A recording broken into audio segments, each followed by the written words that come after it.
spiritum tumbonum didisti, with the seresios, et manatum non prohibisti of orierum, et aquam didisti esinciti, kagalang-galang na alkalde, mga napakabanal na pari, mga Kristiyano, mga kapatid kay Kristo. Totoo, Ginong Alperes, nagpinila ka po ni Satanas sa pamamagitan ng isang kahoy na krus bilang sandata. Natalo nila ang kabon ng kadiliman at ang ibalang likhang ito ay tulad ng paglikha kay Diego de Alcala.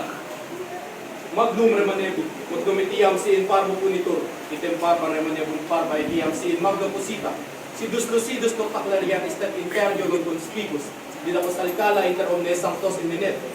Marami na nakakalimot sa dasal lang namin. Sila mga protestante at erehe, at kayo mga erehe ay mamamatay nang hindi nagsisi. Dito pa lamang sa lupa ay pinaparsahan na kayo, kaya dapat lamang nalayuan na kayo ng inyong mga pamilya at ng mga babae.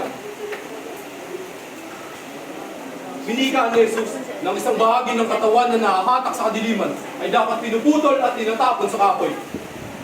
At kung sino mang makasalubong sa mga pari ay dapat nagbibigay galang sa pamamagitan ng paghalik sa kamay o pagluhod.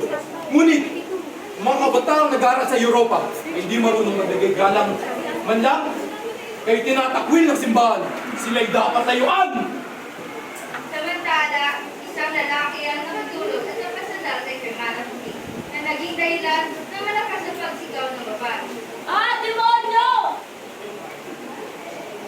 Sa kabilang banda, may isang lalaki na lumapit kay Mara at tumulong. Pag-init sa iyong pinapagayang kaaralan, kaibigan. Huwag mo na lang kayo pinapagayang pamugtong siya. Sa maaari, huwag kang lalayo sa kurang.